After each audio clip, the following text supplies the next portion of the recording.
Hey guys, today we're talking about badass women in history, specifically Mary Seacole.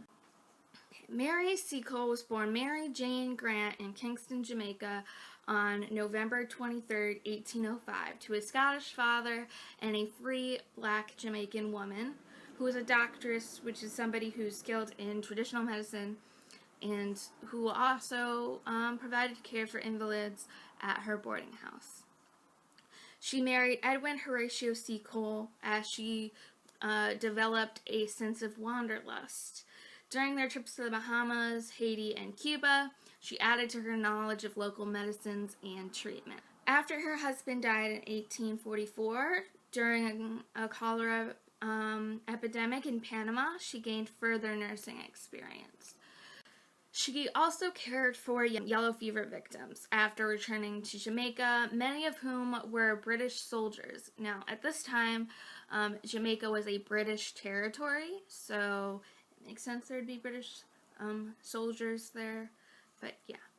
In 1854, when reports of lack of necessities and the breakdown of nursing care for soldiers in the Crimean War began to be made public, she offered to serve as an army nurse, but was refused.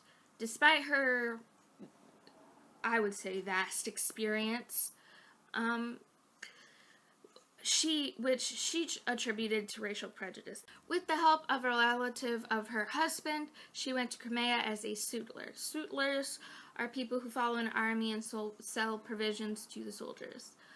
She was a familiar figure at the transfer points for casualties from the front as she was assisting the wounded at the military hospital. She brought in expensive supplies to peace negotiations, expecting it to take longer than it did. The troops began to leave as soon as the peace treaty was signed on March 30th, 1856, and her partner could not sell all of the supplies that they had bought. She destroyed cases of red wine rather than let it fall into the hands of the Russians. At the war's end, she returned to England broke and was declared bankrupt. Her friends from London remember her generous nature during the war and organized a benefit to help her pay for her debts, but it wasn't enough. To raise more money, she wrote and published an autobiography called Wonderful Adventures of Miss Seacole in Many Lands in 1857, and it became a bestseller and one of the first travel memoirs ever published by a black woman. Queen Victoria, the future King Edward VII, and his brother, Duke of Edinburgh, helped with a second Seacole fund. This fund provided her with a comfortable income for the rest of her life. She died of a stroke on May 14th, 1881 at the age of 76. She left most of her money to her sister in Jamaica, as at the time of her death she was a very rich woman.